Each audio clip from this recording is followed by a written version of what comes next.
Bienvenue au nom de Attac Luxembourg, Etika, du Cercle des ONG et de SOS Fin. Donc pour cette conférence lunch qui, comme chaque mois, donc a lieu à l'Altrimenti, qui nous accueille. Donc aujourd'hui, nous avons le plaisir de recevoir Renaud Duterme, géographe de formation. Renaud est également membre du CADTM, donc le Comité pour l'annulation de la dette des pays du tiers-monde. Mais bon, on ne va pas parler de dette aujourd'hui, on va parler d'un sujet qui est généralement peu abordé dans les médias francophones, un peu plus dans les médias anglophones, qui est le terme de l'effondrement de civilisation. Donc effondrement bien sûr basé sur des raisons objectives, entre autres environnementales, mais qui dépasse de loin la question purement environnementale, et ça je pense que Renaud va nous montrer que les questions sociales vont aussi jouer un rôle très important dessus.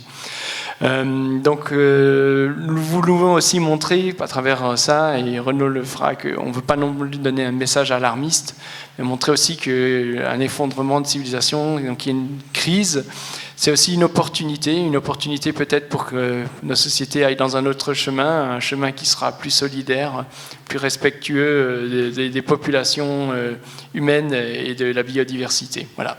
Donc sans plus attendre, Renaud, je te laisse la parole. Et puis oui, je précise comme d'habitude à la fin qu'il y aura donc le livre de Renaud pour la modique somme de 8 € qui sera en dédicace à la fin de son intervention. Voilà, à toi. Merci. Ça va pour le son là? Pour l'enregistrement? Ok. Bonjour à tous, merci beaucoup d'être là, ça me fait plaisir. Et merci aussi à Etika Attac de m'avoir invité. Je suis toujours content de présenter ça. Alors juste pour me présenter, donc j'enseigne la géographie pas très loin d'ici, en Belgique, dans le sud, dans le coin de Florenville, près d'Arlon, dans un lycée. Et puis à mes heures perdues, donc je milite au CADTM, qui est le Comité pour l'annulation de la dette du tiers-monde. Et encore à mes autres heures perdues, je m'intéresse à cette question donc sur l'effondrement. Ça fait plusieurs années maintenant. Et donc voilà, je vais commencer un peu par vous présenter un peu brièvement d'où est venu mon intérêt pour la question, parce que ça permet de comprendre la suite. Et puis, je vous présenterai un peu ce que j'essaye de défendre dans ce livre. Et après, on discutera, je pense que ce sera le plus intéressant. Alors, d'où m'est venu en fait mon intérêt pour la question de l'effondrement? Je pense que comme beaucoup, c'est une question qui fascine en fait. C'est ce qu'on peut appeler, beaucoup de gens sont victimes de ce qu'on appelle l'imaginaire de l'effondrement, c'est-à-dire, c'est quelque chose qui est assez impressionnant quand on voit une civilisation qu'on pense immuable, qu'on pense indéfinie, qui s'effondre, et on atteste un peu la fascination pour les ruines, pour l'histoire des différents empires, etc. Et si jamais je vous demandais un peu, ou si je fais un petit sondage, quelle image on a quand on parle d'effondrement, je pense que pour beaucoup, ce serait un peu ça. C'est-à-dire, encore des ruines, notamment ça c'est les ruines mayas, donc dans lesquelles la nature a petit à petit repris ses droits, et c'est toujours fascinant de voir un lieu qui jadis était le symbole de prospérité, petit à petit se faire manger par la nature. Alors si on transpose un peu cette idée d'effondrement à notre civilisation, c'est aussi un thème qui est très en vogue. Là, l'image que vous avez peut-être en tête, c'est ça. Donc, c'est-à-dire, encore une fois, un peu la même idée. Le symbole de notre civilisation, c'est un peu les grandes villes, les mégapoles américaines avec leurs grands buildings. Et quand on imagine l'effondrement, on pense un peu à ça, c'est-à-dire ces bâtiments qui sont petit à petit ravagés par les lianes. Un autre symbole de notre civilisation, c'est bien sûr la voiture et le pétrole. Et donc, quand on pense un peu, par exemple, aux nombreux films qui existent, qui évoquent cet imaginaire de l'effondrement, c'est souvent ce qui revient, c'est-à-dire des voitures, des carcasses de voitures qui ne savent plus rouler puisqu'il n'y a plus de pétrole, un peu un univers à la Mad Max. Donc ça, c'est ce qu'on nomme un peu l'imaginaire de l'effondrement, avec lequel je me porte un peu en désaccord, mais c'est juste, mon intérêt, comme pour beaucoup, je pense, ça vient un petit peu de là. Et c'est une idée qui est assez populaire, puisque de plus en plus, il y a des livres, des films qui traitent de cette question. Donc on imagine un monde un peu post-apocalyptique. Il y avait un chercheur qui s'appelle Rob Hopkins, que vous connaissez sans doute, qui est l'auteur du manuel en transition. Et il dit quelque chose d'intéressant, il dit l'être humain a toujours beaucoup plus de facilité à imaginer un monde qui va plus mal qu'un monde qui va plus bien, qui va mieux, quoi. Donc voilà, c'est un peu une difficulté qu'on a, mais ça montre aussi notre espèce de nature humaine peut-être un peu ambiguë. Alors un dernier point aussi, c'est aussi un courant qui est très en vogue, c'est ce qu'on appelle le survivalisme. Donc c'est un courant qui est né dans le courant de la guerre froide et qui visait notamment à se prémunir d'une attaque nucléaire, donc en stockant le plus de provisions possible. Et c'est un courant qui est très présent en Amérique du Nord, mais qui se développe largement aussi en Europe, c'est-à-dire suite à tout ce qui se passe maintenant, aux mauvaises nouvelles qu'on entend un peu tout le temps, des gens qui essayent de se préparer à l'effondrement. Alors, tout ça, c'est intéressant, mais à mon sens, il y a une grande lacune dans les débats sur l'effondrement, et qui a été théorisée principalement par un auteur qui s'appelle Jared Diamond. Je ne sais pas si quelqu'un connaît, donc c'est vraiment un des premiers auteurs américains qui a popularisé ce concept d'effondrement, et qui part du principe suivant: il analyse les effondrements passés pour essayer de tirer les leçons, pour éviter l'effondrement de notre civilisation. Alors c'est un livre qui est intéressant, mais qui reflète une tendance récurrente chez la plupart des théoriciens de l'effondrement, c'est-à-dire qui occulte toute analyse en termes de classe sociale. En d'autres termes, on voit c'est l'effondrement de notre civilisation. Nous allons nous effondrer.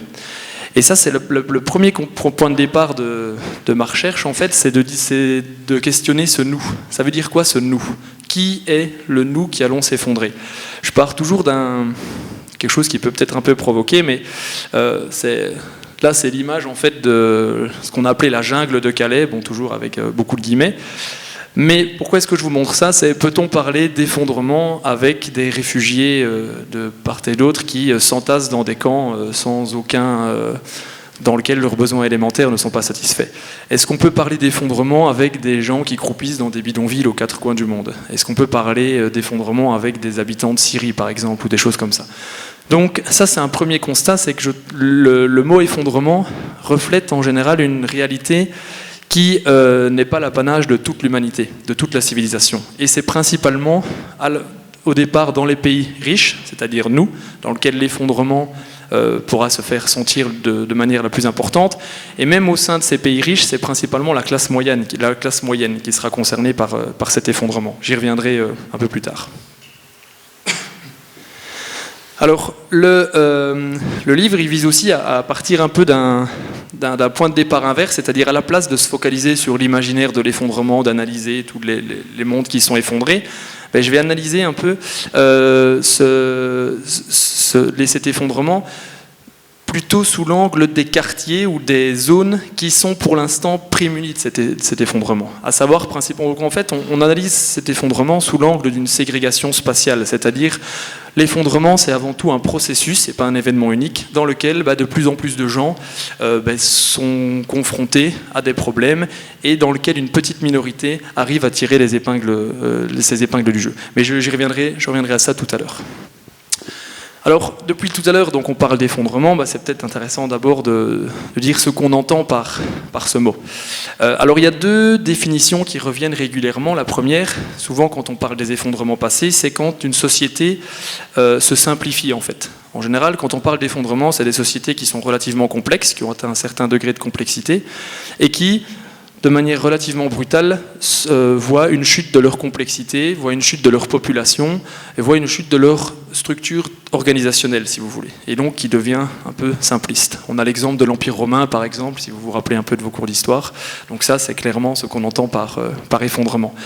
Alors cette définition, elle est pertinente pour notre société, mais il y a un autre auteur qui s'appelle Yves Cochet, qui est un écologiste assez radical, et qui lui définit l'effondrement comme une situation dans laquelle l'État ne serait plus en mesure de satisfaire les besoins de tout un chacun. surtout encore dans nos pays, si vous regardez, on est complètement dépendant pour nos besoins élémentaires de l'État, que ce soit pour l'eau potable, que ce soit pour l'électricité, que ce soit pour la sécurité, le système de santé. On est vraiment dans des pays dans lesquels l'État est omniprésent et l'État gère ça. Donc, selon lui, l'effondrement serait une société dans laquelle l'État n'est plus capable de nous apporter tout ça. Et c'est ce qui revient souvent si vous regardez dans les films qu'on appelle post-apocalyptiques, donc où voilà, l'État n'est plus capable de faire ça. Alors, la question centrale, évidemment, c'est est-ce que cette notion d'effondrement est pertinente pour analyser ce qui se passe dans notre société? Alors, à mon sens, c'est un mot qui est nettement plus pertinent que d'autres. Vous savez qu'on parle systématiquement tous les jours de crise. On parle de crise écologique, on parle de crise migratoire, on parle de crise politique, on parle de crise identitaire, sécuritaire, etc. etc. Crise économique, évidemment, j'ai encore oublié ça, alors que c'est souvent la principale. Or, ce mot, à mon sens, n'est pas pertinent parce que quand on parle de crise, ça implique un possible retour en arrière, un retour à une certaine normalité. Or, ce à quoi on assiste, c'est à une conjonction de problèmes qui sont insolubles, en tout cas sur le court et sur le moyen terme. Si on prend ne fût-ce, on va en parler après, la crise climatique, on voit que maintenant elle devient inéluctable. La crise financière, la crise économique, on voit que globalement c'est depuis les années 70 qu'on est en crise économique et que les politiques ont bien du mal à trouver des solutions. Donc en fait, c'est ça que je qualifierais d'effondrement, c'est que notre société fait face à une conjonction de problèmes qui sont en eux-mêmes, à eux seuls, un facteur d'effondrement. Et là, la nouveauté, c'est pas que ce soit un problème, c'est tous les problèmes en même temps qui, en plus, s'alimentent l'un l'autre. Je vais les présenter assez brièvement, mais c'est vraiment pour montrer que notre société fait face à ce qu'on peut appeler une impasse ou un basculement, un effondrement. Bon, c'est tous des mots, c'est un petit peu une analyse sémantique, mais en tout cas, il faut bien comprendre qu'on est face à une autre réalité. Alors, pour illustrer ça, c'est quelques petits schémas qui montrent ce qu'on appelle la grande accélération. En gros, ça montre que depuis une cinquantaine d'années plus ou moins, notre monde s'accélère, à la fois en termes matériels et à la fois en termes de problèmes, ce qui est évidemment lié. Donc en gros, globalement, les années 50, c'est l'avènement de ce qu'on appelle la consommation de masse, et c'est à partir de ce moment-là où on a les débuts de la mondialisation, la population qui augmente, un accroissement donc, du tourisme, des télécommunications, de l'urbanisation. Bref, on arrive au monde tel qu'on le connaît actuellement. Et parallèlement à ça, on voit la grande majorité des indicateurs environnementaux qui sont petit à petit en train d'être dépassés. On parle beaucoup du réchauffement climatique, mais on peut aussi également parler de l'épuisement des ressources, etc., etc. Or, tout ça, si on prend un peu les effondrements passés, on remarque que de nombreuses civilisations se sont effondrées en raison d'une pression trop importante sur leur environnement. On a parlé tout à l'heure du cas des Mayas. Les Mayas, un des facteurs de leur effondrement, c'est d'avoir déboisé de manière trop importante leur environnement, ce qui a causé une série de sécheresses et donc déstabilisé l'ordre social. Donc ça, c'est un exemple. Chez nous, le problème, c'est que ce n'est pas un problème écologique, c'est qu'on a aussi une conjonction de problèmes environnementaux. On a le réchauffement climatique, bien entendu. On a toute une série aussi de problèmes liés à la déforestation, à la désertification. Un aussi dont on entend peu parler, mais qui va vraiment aussi chambouler nos vies pour le meilleur ou pour le pire, c'est l'épuisement des ressources, et en particulier les ressources pétrolières. On pourra en reparler tout à l'heure dans le débat, mais globalement, ce qu'on appelle le pic pétrolier, c'est-à-dire le moment où on a exploité la moitié de nos réserves de pétrole, est quasiment atteint ou va l'être dans les prochaines années. Alors ce qu'on peut peut-être se dire, il nous reste la moitié, mais le problème, c'est qu'une fois qu'on a exploité la moitié d'un gisement pétrolier, l'autre moitié est beaucoup plus difficile et beaucoup plus coûteuse à extraire. Donc, quand on parle de pic pétrolier, c'est surtout c'est pas la fin du pétrole, il y aura toujours du pétrole sur Terre, mais c'est la fin d'un pétrole bon marché. Or, toute notre société est basée sur l'approvisionnement en pétrole bon marché. Donc, que ce soit l'agriculture, que ce soit les transports, notre alimentation, notre gestion du territoire, tout est basé là-dessus. Donc il est clair que dans les prochaines années, les prochaines décennies au grand maximum, on va arriver à un chamboulement, à un basculement de nos sociétés vers un autre modèle. On verra ce que ça peut vouloir dire après. Juste une petite anecdote, moi je suis belge, donc je ne sais pas s'il y a des Belges ici, mais il y a 2-3 semaines, c'est pour vous montrer un petit peu comme notre société est complètement vulnérable au moindre choc lié au pétrole. On a eu une grève des transporteurs routiers il y a 2-3 semaines. Au bout de 3 jours, il y avait des pompes à essence qui étaient quasiment vides ici, donc du côté de Virton. Il y avait des magasins qui n'étaient plus approvisionnés. Donc au bout de seulement 3 jours de grève, vous aviez déjà des conséquences assez visibles dans la vie pratique. Parce que donc, nos sociétés sont complètement... On a atteint un tel niveau de confort. Mais le parallèle à ça, c'est que ce niveau de confort ne peut se comprendre que par un même niveau de vulnérabilité en cas de moindre choc externe. Donc ça, c'est aussi quelque chose qui peut rendre notre société mûre pour un effondrement. On a perdu en fait ce qu'on appelle la résilience. Donc la résilience, c'est aussi un terme qui revient souvent, qui dit qu'en gros, c'est la capacité d'une société à se remettre d'un choc. Et nous, en fait, on est en train de perdre de plus en plus notre résilience. Alors quelques autres problèmes aussi, dont on pourra revenir, je vais essayer de ne pas trop traîner pour privilégier le débat vu qu'on n'est pas nombreux. D'autres problèmes, c'est évidemment donc, tout ce qui est les problèmes sécuritaires, donc on le voit aussi avec le terrorisme. Donc on voit qu'une région comme le Moyen-Orient qui a été déstabilisée depuis quasiment un siècle maintenant, forcément on commence à exporter toutes ces tensions ici, et on voit mal aussi comment on peut résoudre ce problème, si ce n'est par des mesures ultra sécuritaires, et je pense que la plupart des gens ne voudraient pas en arriver là. Donc encore une fois, un autre problème aussi qui est résolu. Ce qui est intéressant aussi, qui rend aussi cette notion d'effondrement intéressante, c'est la conjonction entre les deux.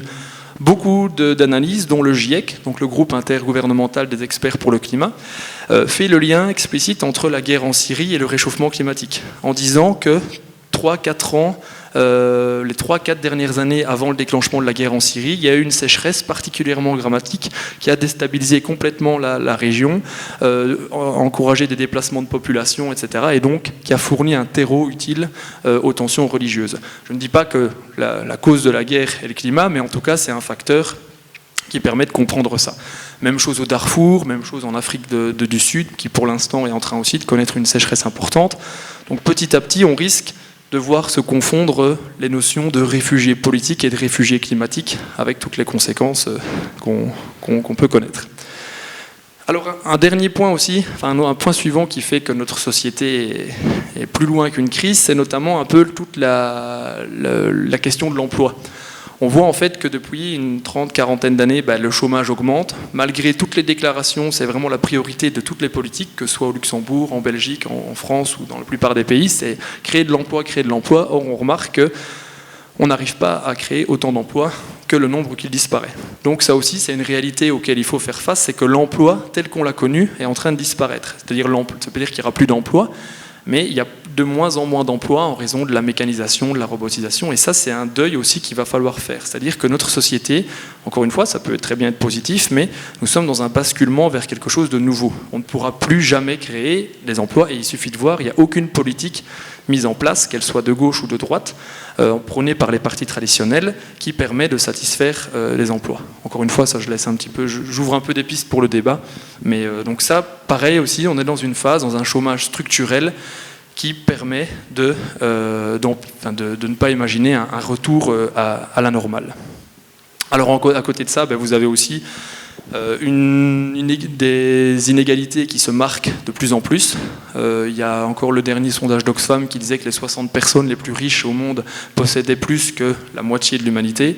Donc on est vraiment dans une concentration des richesses à la fois au niveau global et au sein de chaque pays considérable, qui est en lui-même également un facteur de déstabilisation. Et donc pour résumer un peu tout ça, on est dans une société, j'aime bien ce terme-là, qui vit de plus en plus hors sol. C'est-à-dire qu'on est dans une espèce de routine organisationnelle qui ne tient absolument pas compte à la fois des réalités naturelles, des équilibres écologiques, à la fois des réalités sociales. Je prends encore l'exemple de l'emploi, où maintenant on est dans une société qui vise uniquement le quantitatif. On ne prend absolument plus en compte le bien-être des gens au travail, par exemple, des choses comme ça. Donc on est vraiment dans une logique essentiellement capitaliste, c'est un mot je pense qu'il faut dire, et donc qui vise essentiellement le profit et où tout le reste est laissé de côté. Et tout ça rend notre société en fait mûre pour un effondrement. Parce que voilà, donc les déséquilibres sont tels que notre société en tout cas est prête et extrêmement vulnérable par rapport à ça. Alors pour autant, qu'est-ce que ça veut dire cet effondrement? Alors on en parlait justement avec Jean-Sébastien tout à l'heure. Bon, personnellement, moi je ne crois pas dans la perspective d'un effondrement brusque et soudain, comme on peut le voir dans un certain nombre de films. En fait, il faut considérer l'effondrement pas comme un événement unique, mais comme un processus qui peut durer longtemps. Et même quand on prend les cas historiques, c'est ce qu'on remarque. Quand on parle de l'effondrement de l'Empire romain, cet effondrement a duré plusieurs siècles. Si on prend l'effondrement de l'Empire Maya, même chose, ça a duré plusieurs dizaines d'années, voire pire. Et donc quand on prend ce point de vue, on peut peut-être considérer que nous sommes déjà, depuis quelques années, dans un processus qu'on peut appeler l'effondrement pour les raisons que j'ai mentionnées tout à l'heure.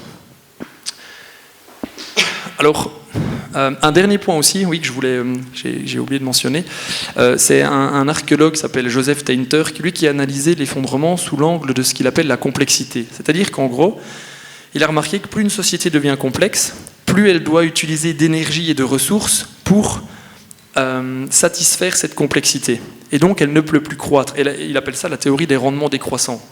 Un exemple pour que vous compreniez ça, c'est l'Empire romain. L'Empire romain, au fur et à mesure de son expansion, donc capturait des esclaves, des ressources, etc. Le problème, c'est qu'à un moment donné, la taille de l'Empire était tellement grande et les coûts de gestion tellement complexes que les différentes conquêtes ne satisfaisaient plus rien que la gestion de ce territoire. Et c'est ce qui explique qu'après, on a eu les invasions barbares, etc., etc. C'est un petit peu le cas chez nous, c'est que notre société est devenue tellement complexe que de plus en plus, on doit utiliser de l'énergie, à la fois humaine, donc des travailleurs, et à la fois énergétique, pour satisfaire des coûts qui ne servent plus à rien d'autre que de gérer la complexité. Je ne sais pas si je me fais bien comprendre, mais un exemple, c'est peut-être pour illustrer ça, c'est penser, c'est ce que l'anthropologue David Graeber parlait, les jobs à la con. Il disait que maintenant, si techniquement on pourrait supprimer peut-être la moitié des emplois dans nos sociétés industrielles, parce que c'est des emplois qui ne servent à rien d'autre que de gérer la complexité de la société. Et donc on a des boulots par exemple de contrôleurs qui se contrôlent mutuellement ou des choses comme ça. Et si on prend vraiment des emplois qui sont techniquement indispensables, on en a de moins en moins. C'est sans doute donc ce qui permet de comprendre que nos taux de croissance on n'atteindra plus jamais des taux de croissance de plusieurs pourcents, parce qu'une fois que la société a atteint un certain niveau de croissance, créer des nouvelles choses systématiquement n'est plus possible. Alors, parallèlement à tout ça, vu que je suis géographe, et donc je me suis intéressé beaucoup aussi, au départ vraiment par hasard, à la question de la ségrégation urbaine et donc de la privatisation de certains quartiers, notamment à travers ce qu'on appelle le phénomène des gated communities. Donc c'est un terme anglais qui signifie en gros, c'est des enclaves privées. Donc c'est des quartiers qui sont sécurisés, qui sont privés, qui sont réservés uniquement aux habitants qui y habitent. Et ces quartiers en général sont entourés de murs, de clôtures, de vigiles, etc.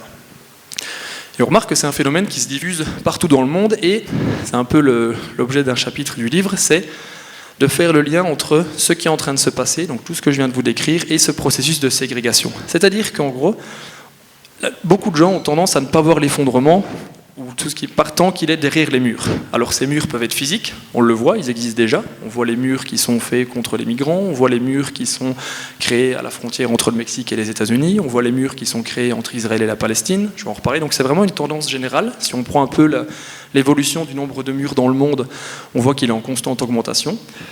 Et il y a aussi des murs symboliques, c'est-à-dire c'est des murs un peu psychologiques qui nous empêchent de voir la réalité extérieure. Pour illustrer ça, par exemple, c'est le cas des attentats, où on voit que l'Europe connaît des attentats à ses frontières depuis des dizaines d'années maintenant, sans que ça n'émeuve personne. Par contre, dès que les attentats ou le désordre passent les murs symboliques, c'est-à-dire arrivent dans nos quotidiens, à Paris, à Bruxelles, j'espère... à mon avis, ça va certainement encore arriver dans d'autres villes. Et là, on voit qu'il y a une prise de conscience et on voit qu'on est rattrapé, si on veut, par certains symptômes de l'effondrement.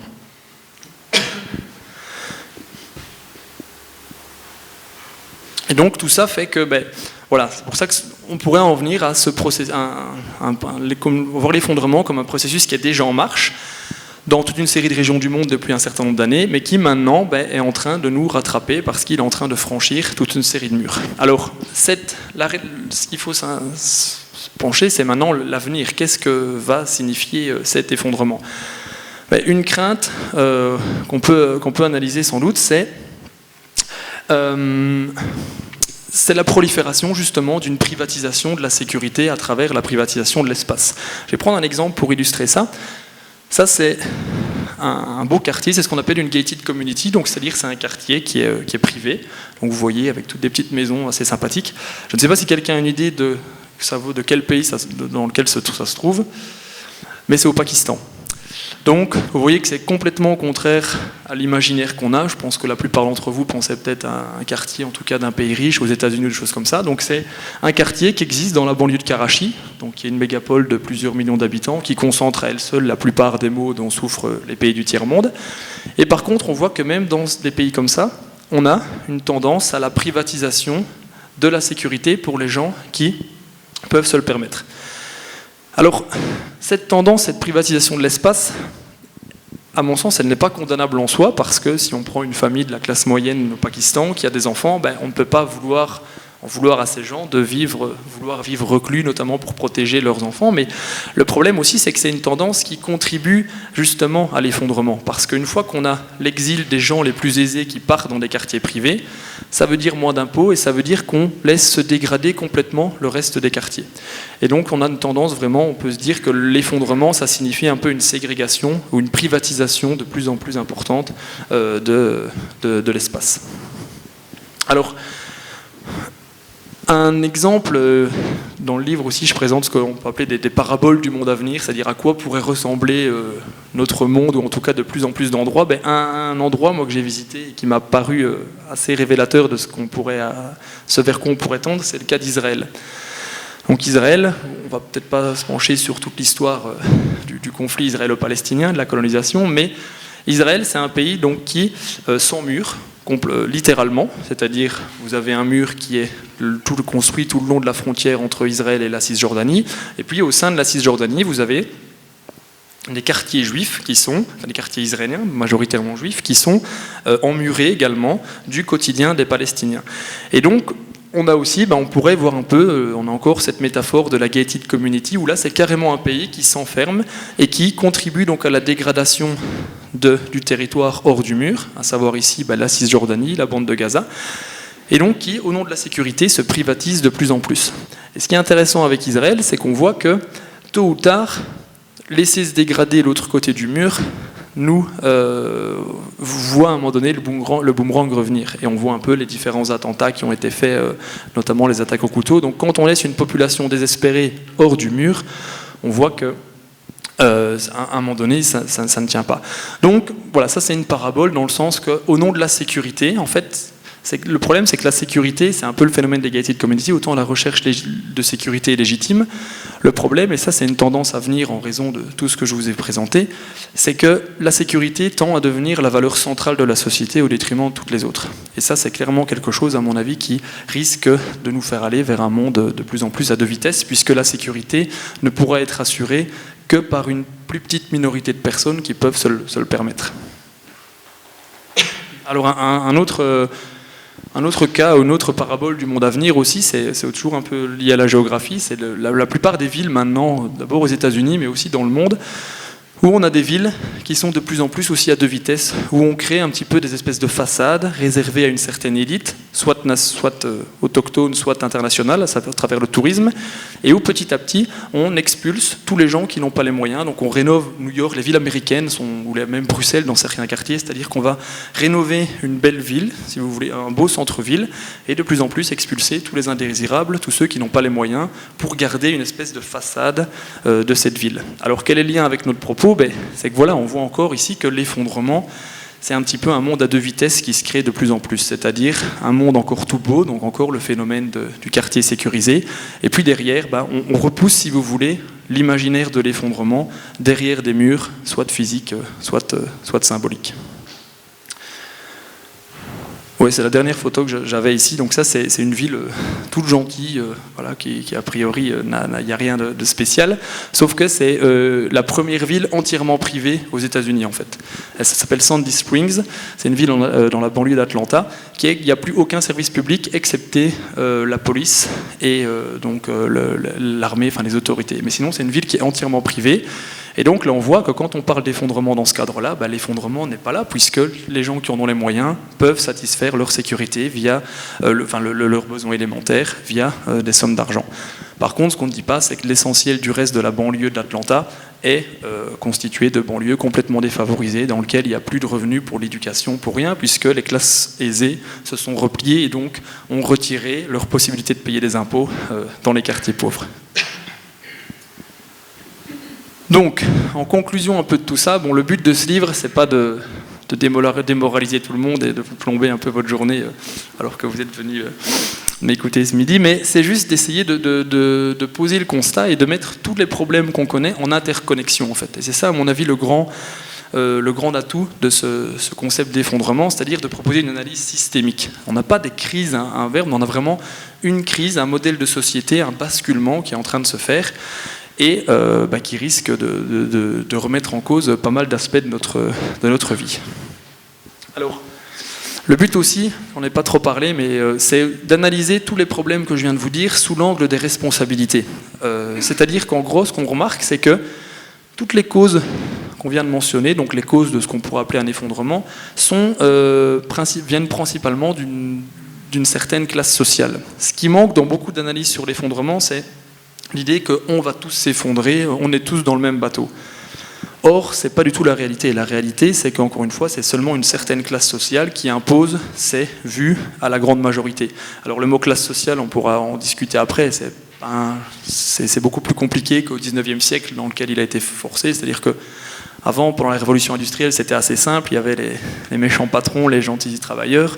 Bon, là, on est dans une situation un peu plus compliquée, mais en tout cas, il y a un concept qui revient souvent, qui est le concept des 1% contre les 99 autres. C'est-à-dire qu'on voit qu'un peu partout, dans la plupart des pays, on a une extrême minorité, environ 1% de la population, qui concentre la majorité des richesses, qui s'accapare la majorité des richesses au détriment des uns, et qui façonne les politiques pour eux au détriment des autres. Et on remarque que c'est ça, en fait, si on analyse tous les problèmes que je viens de mentionner, on remarque que ces inégalités sont souvent à la source de la majorité des problèmes.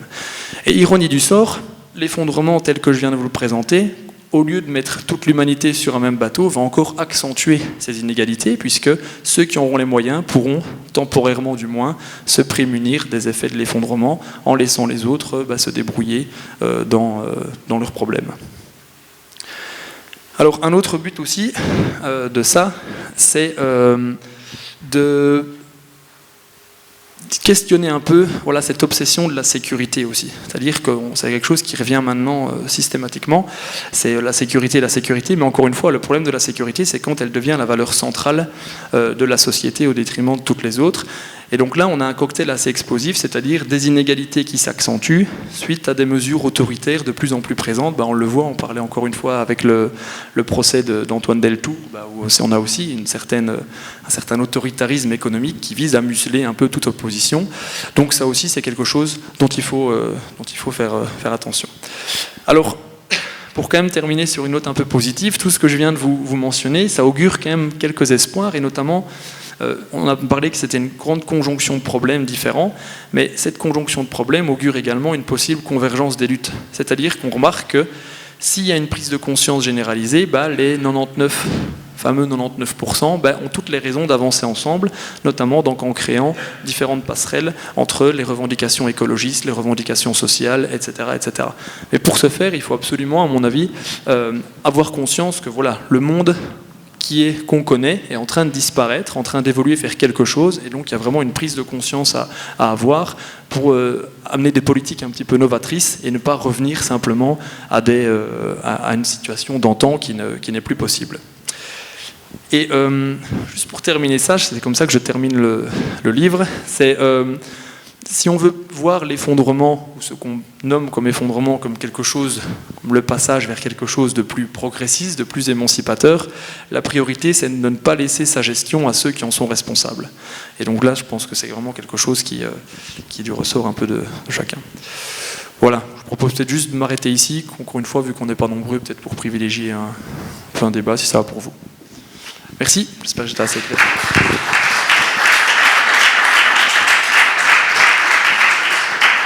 Merci Renaud. Oui. Juste pour vous dire, c'est seulement la deuxième fois que je le présente, donc c'est pas évident de résumer un un livre sur lequel on a travaillé quelques années en 20 minutes, donc enfin en 25 minutes, j'espère que c'était assez clair, mais sinon je vous invite à, s'il y a des désaccords ou des questions, je vous invite à les poser. Il faut bien en laisser un peu pour les lecteurs aussi. Hein.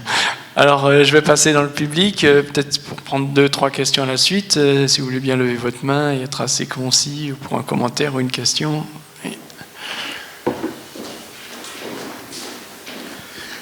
Oui. Je voulais vous avez fait référence à la chute de l'Empire romain. Il y a un historien de l'ULB, David Engels, je ne sais pas si vous connaissez le livre, qui pose des analogies historiques entre la chute de la République tardive romaine et la fin de l'Union européenne. Et dit qu'une des raisons, c'est l'individualisme exacerbé qui s'est manifesté dans la République tardive romaine et qui se manifeste maintenant. Et individualisme exacerbé qu'on peut résumer par la formule du pain et des jeux ou annona et spectaculi. Alors, comment jugez-vous cette comparaison ? En fait, j'élargirais même la question, c'est-à-dire on peut comparer cette idée du pain et des jeux, pas seulement à parallèle avec l'effondrement de l'Union européenne, mais avec l'effondrement de la civilisation en général. En fait, je déborderai juste sur votre question. L'effondrement de l'Union européenne, c'est avant tout une entité politique. Donc si jamais on parle d'effondrement de l'Union européenne, je ne pense pas qu'on parlerait d'effondrement au sens où je l'entends, parce que la plupart encore des prérogatives de l'État maintenant sont encore, en tout cas quand on parle de gestion des services publics, etc., c'est encore les États. Donc l'effondrement de l'Union européenne, à part pour la monnaie, à mon avis, je ne sais pas si ça aurait vraiment des conséquences directes sur la vie des gens, à part les contrôles aux frontières et évidemment un repli national qui, pour moi, est condamnable. Mais par contre, plus généralement que ça, donc autant l'analogie avec l'Empire romain, je suis d'accord, c'est juste parler de ce qu'on entend, je déborderai un peu sur votre question, déborder sur ce qu'on entend sur la civilisation. Il y a toute une série de différences quand on prend les continents, les civilisations, etc. Mais il y a quand même, je pense qu'on peut à certains égards parler d'une civilisation mondiale, dans le sens que la quasi-totalité de l'humanité, en fait, est dans un système qui est basé à la fois sur les énergies fossiles, c'est-à-dire le pétrole, etc. Donc tout le mode de vie est basé là-dessus, et également dans un système économique qui est le capitalisme, donc qui est basé sur le profit. Bon, certains parlent de la Corée du Nord, mais bon, c'est peut-être la seule exception. Et donc c'est pour ça qu'on parle de civilisation, donc je pense que votre analogie, elle est même valable plus largement que pour l'Union européenne, mais pour ce qu'on appelle, certains auteurs appellent la civilisation thermo-industrielle. Donc c'est-à-dire une industrie qui est, toute une industrielle est basée sur les énergies fossiles. Donc, mais c'est clairement, je veux dire, du pain et des jeux, ça c'est quelque chose qui est de plus en plus, on le voit avec les médias, où il y a de moins en moins de culture. On voit aussi avec la plupart des États qui coupent dans les budgets de la culture, donc on voit vraiment qu'il y a de plus en plus on promeut l'imbécilité, si vous voulez, pour empêcher d'avoir des citoyens réfléchis, ça c'est clair. Oui, une autre question, un commentaire? Il faut lire Michel Onfray, je sais bien que Michel Onfray parle beaucoup de ça, il appelle ça lui la décadence, en disant que c'est une société qui ne lit plus, ou en tout cas qui ne se cultive plus, et qui s'abrutit et est condamnée au déclin. Donc c'est aussi quelque chose qu'on pourra voir. D'ailleurs, je te poursuis, c'est qu'il y a, je ne sais plus maintenant le titre, le nom mais il y a maintenant des études assez précises qui montrent que, aujourd'hui on parle du capitalisme de l'attention, où l'objet est d'occuper le temps de cerveau disponible un maximum, mais pas malheureusement dans un but d'élever l'esprit critique des gens, mais plutôt pour le noyer, quoi. Et donc ça, c'est aussi très inquiétant. Mais bon, je ne sais pas s'il y a encore...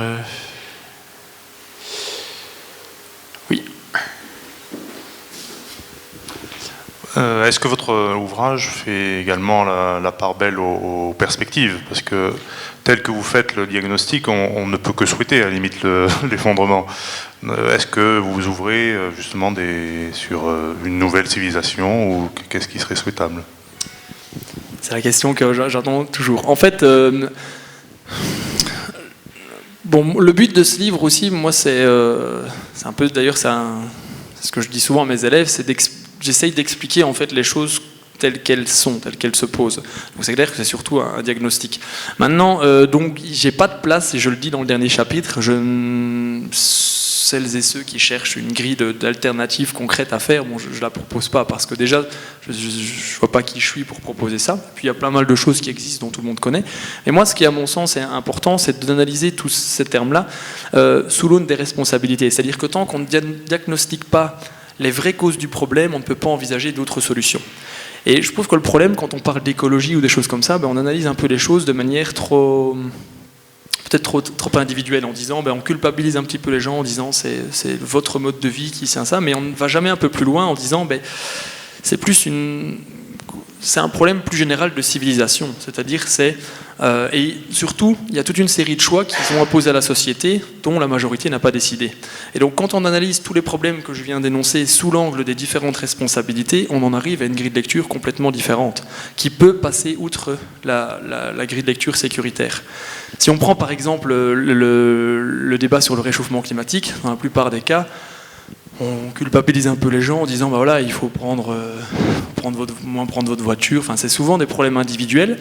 Par contre, on mentionne très peu, à part dans les milieux quand même relativement engagés, toutes les responsabilités, le fait que nos gouvernements subventionnent largement les énergies fossiles, le fait que toutes nos politiques sont mises gèrent leur territoire sous pour l'intérêt des grands lobbies pétroliers, des grands lobbies automobiles, etc., etc. Même chose quand on parle du terrorisme. Quand on parle du terrorisme, on a l'impression que c'est une cause comme ça, un problème qui vient, ou ce qu'on appelle le choc des civilisations, donc c'est-à-dire en gros une incompatibilité entre les valeurs de l'islam et les nôtres, mais on ne parle pas du tout par contre des responsabilités des ingérences occidentales, des problèmes justement de la privatisation de l'espace, la création de ghettos, etc., etc. Donc en gros, un des buts de ce livre aussi, c'était, très modestement, mais c'était une tendance qui risque d'arriver, qui serait un symptôme de cet effondrement, c'est des replis identitaires de toutes parts, à la fois des replis religieux, des replis nationalistes, etc. Et le but de ça, c'est d'analyser toute la situation pour essayer de détourner le lecteur de ces replis-là, en disant les replis nationalistes, religieux, etc. ne sont absolument pas une réponse à l'effondrement qui vient, mais justement, c'est de la chose qui doit être combattue parce que ce sera un symptôme de ça. Je ne sais pas si je me fais bien comprendre, mais par contre, non, le but ici n'est pas de proposer une alternative concrète. Maintenant, des alternatives concrètes, ce qu'il faut... J'aime bien la phrase qui dit pour sortir d'un trou, la première chose à faire, c'est d'arrêter de creuser. Et c'est-à-dire que beaucoup de gens cherchent des alternatives qui doivent être faites, et on pense un peu à des alternatives locales, c'est-à-dire ce qu'on appelle augmenter la résilience. On a par exemple dans ma région, la Gaume, on a un projet de monnaie locale qui vise à ça, donc on a des projets d'agriculture, d'agroécologie, ou des choses comme ça, mais ce qu'il faut bien se rendre compte aussi, c'est que les grands changements sociaux, ça passe par des mobilisations, et les mobilisations passent par une prise de conscience des gens, qui a bien du mal à se faire, ça je suis bien d'accord, et c'est d'ailleurs pour ça que c'est souvent la question qui revient dans les conférences, c'est qu'est-ce qu'on peut faire. Mais malheureusement, ce n'est pas l'alternative qui crée la mobilisation, c'est l'inverse. C'est une fois qu'on a des gens qui sont une masse critique qui est assez mobilisée, qui est assez consciente du problème, et qui peut après envisager des solutions. Voilà. Mais j'avoue que là, c'est un livre dans lequel j'ai le bon rôle, parce que je pose le diagnostic sans amener des solutions. Mais j'estime que ça dépasse mon gars, parce que je suis qui je suis pour apporter des solutions. Et puis, si quelqu'un veut des solutions, je veux dire, il y a le film Demain, par exemple, qui peut être un peu une réponse à tout ce bilan positif, ce bilan négatif. Donc, il y a des choses qui existent. Mais ce qu'il faut vraiment comprendre, c'est que voilà, sans mobilisation sociale importante, toutes ces alternatives risquent de n'être que l'être morte, ou en tout cas que rester uniquement marginal, quoi. J'ai écouté avec très intérêt ce que vous avez dit. Je suis, très proche à cette vision des choses. Des fois, la lecture de la réalité fait un peu peur. C'est-à-dire, moi je considère assez important le fait d'avoir la capacité de lire la réalité telle qu'elle est. Des fois, elle fait peur. Des fois, on nous dit, vous êtes pessimiste, qu'est-ce qu'on peut faire? Mais c'est pas si on se cache la réalité qu'on trouve des solutions. La solution, peut-être, c'est celle d'essayer de comprendre effectivement, comme vous dites, quelle est la réalité et où on va. Et alors, je dois dire que dans certains mouvements ou dans certaines situations, la réalité, elle est des fois très adoucie pour la faire plus ou moins coller à ce qu'on est habitué à voir ou à dire. Peut-être que le fait de ne pas être pessimiste mais réaliste, ça nous permettra peut-être à tous de voir exactement où on peut aller. Merci.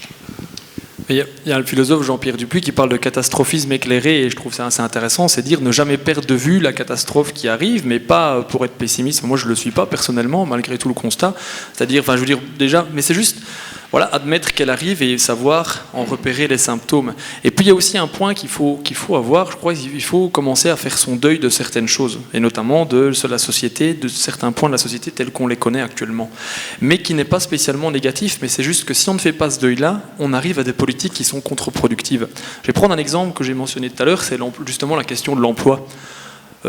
Tous les analystes sérieux disent que l'emploi de masse, le plein emploi plutôt, disparaît. C'est clair. Même si la mécanisation, il y a encore des études qui ont été faites très sérieuses, d'ici 20-30 ans, c'est quasiment la moitié des emplois qui sont menacés. On le sait. C'est pas un problème en soi que l'emploi soit menacé, en théorie. Je veux dire, si je vous demande à vous, est-ce que vous accepteriez de travailler 3, 4, 5 heures par jour en étant payé la même chose, je ne suis pas sûr que beaucoup seraient contre. Donc le problème, c'est de poser le logiciel différemment. Évidemment, si on cherche le plein emploi tel qu'on le connaît, sans envisager des politiques novatrices, comme la plupart des formations politiques le proposent, là on arrive à une situation qui est intenable, c'est-à-dire que ça ne marche pas, ou alors c'est une précarisation de l'emploi, comme ça se fait en Allemagne, ou des choses comme ça. Par contre, si on envisage une solution concrète, moi par exemple, c'est un de mes dadas, c'est la réduction du temps de travail sans perte de salaire, par exemple, là, je pense qu'on peut arriver, avec des nuances évidemment, mais je veux dire, on peut arriver à toucher énormément de personnes, parce que personnellement, je ne connais pas beaucoup de personnes qui refuseraient ça. Donc, il faut essayer d'amener des politiques novatrices, de poser les termes du logiciel différemment, et puis après, d'amener petit à petit à une prise de conscience. Donc, c'est pour ça que moi, je ne me considère pas du tout comme pessimiste, même si ça paraît l'être. Mais malheureusement, c'est comme monsieur a dit, le constat, il est là. Et je trouve qu'embellir des fois la réalité, ça ne sert à rien. Dire qu'on va retrouver de la croissance, dire que les problèmes écologiques vont se résoudre, dire qu'on va réussir à résoudre le terrorisme. Je pense que c'est quelque chose qui manque un petit peu dans nos sociétés et qui est lié avec l'histoire du pain et des jeux, c'est qu'on n'analyse plus les causes des problèmes maintenant. On analyse les problèmes par rapport aux symptômes, mais on n'analyse jamais les causes profondes. J'ai adoré la phrase de Manuel Valls qui disait comprendre le terrorisme, c'est déjà l'excuser. C'est vraiment totalement l'inverse. Comprendre n'est pas excuser, mais qu'on ne peut pas comprendre des phénomènes sociaux sans les expliquer en amont, etc. Et donc ça, c'est un peu la même chose en fait. Tout ce qui se passe maintenant, une fois qu'on en analyse les causes profondes, les responsabilités, etc., on arrive à un autre diagnostic qui peut permettre d'ouvrir d'autres portes. Mais tout reste à faire, ça je suis bien d'accord. Mais ça prend du temps.